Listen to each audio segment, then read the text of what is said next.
name is Bassett. Like I said earlier, this is my 14th year in advanced marathon. Yeah! Holy crap! I mean, 14 years, that's a long time. That's a long time. Seeing the first shift, I'm going to talk a little bit about advanced marathon, then I'm going to get into my story. Seeing this first shift, these small amount of kids, reminds me of my very first year here, where it was just 300 members. And we barely fit the MU, the stage was over there, and it was just halfway here. And now we're into 2 shifts. We have so many kids that want to do this. We have to have 2 shifts. Isn't it amazing? Awesome. And it's because people like you that we get to do this every year. People like people on the committees and you dancers that come and just get to enjoy this day. It's an awesome day, and I hope you guys are getting 100%, 50% of this, because it really is a truly amazing time. And it's affected my life in so many ways. I'm going to try not to cry because this is my last year in Dance Marathon. This is my last time talking with everybody, and I'm just kind of like, I'm really trying to hit home, and I'm going to try not to cry because it's 4 in the morning, and I'm emotional at 4 in the morning.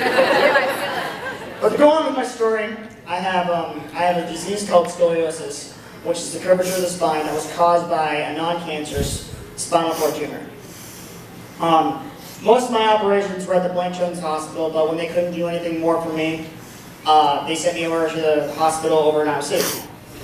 My first operation there, I saw a guy named Dr. Meneses, and he told my parents, why haven't you come here sooner?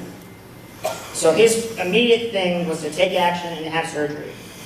And so that was to remove some of the tumor that I had. And the tumor was not cancerous, like I said, but it was just causing a lot of pressure on my spine and, you know, causing my legs not to work right. And he said, since this tumor is infused with the spine, there's a 90% chance he could not walk again. Well, this was back when I was in 3rd grade, right? Yes, 2001. 2001. And was that one in May? I'm sorry, yes. I have to consult mother. Yeah, first one was May. Okay, so that was in May. And I shot for my over 10%, and I was in and out of the hospital in a week, walking. And so that was awesome. But that wasn't the end of it. Then in October 31st, Halloween, I had another surgery with Dr. Weinstein, which was called a spinal fusion. And that was, basically how I can explain it is they opened me up, and they unhooked everything, and then they fused me back together straighter at least. And that surgery was 13 and a half hours long. After that, I had to wear a full body cast from my shoulders to my hips for 6 months. No showers. Who likes to take showers every day? I do now. I don't take showers for granted. I take showers every day. And this was no showers. Sponge baths on the living room floor. So it was pretty sucky. So after that, I was walking for a long time, and then my sophomore year of high school came, and my legs just became progressively weaker, and around Mother's Day, I stopped walking altogether, and we decided to have another surgery. Well, in the meantime, I got extremely violently ill. My white cell count was 26,000, and I was put in the hospital for the first 8 days of my summer, going out of my sophomore year, because I had a really terrible urinary tract infection. And when they were giving me shots of antibiotics and stuff, they found a pressure ulcer on my hip. And that's a longer story that I won't get into. If you want to know more in depth about the story, you can come talk to me later. But after that, I got healed up.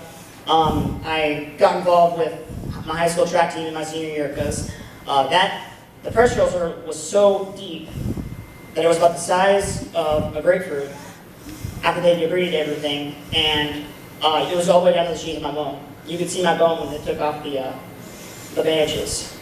So that took 18 months to heal. December 23rd, my senior year of high school, it was healed. And then I decided I'm going to go out and at that point we decided not to do surgery anymore. So it was then I decided I'm going to go off for wheelchair track. And that launched me into my adaptive sports career. I play wheelchair basketball now. I ride ragbri. I'm planning on doing the whole main sports. I want to play sled hockey. I want to hit somebody. That's what I want to do. Going into dance marathon, we got involved in 2001, and it's just changed my life. Coming here and getting to see everybody and getting to meet with everybody, I'm sorry. And see everybody and see what you guys do, and you guys are saving lives. And I know some of you are underage and some of you are of age, but right now, so what is it, 4 o'clock in the morning now? The bars got out 2 hours later, 2 hours earlier. All those people that chose not to come here, go to the bars, have a good time, they're going to wake up with a hangover tomorrow, and they're going to feel crappy. Tomorrow, y'all are going to wake up, and you're going to feel great about yourselves. You guys are going to feel amazing tomorrow because what you're doing here are saving lives. You're saving lives. And just think about that. You can say, I saved a life.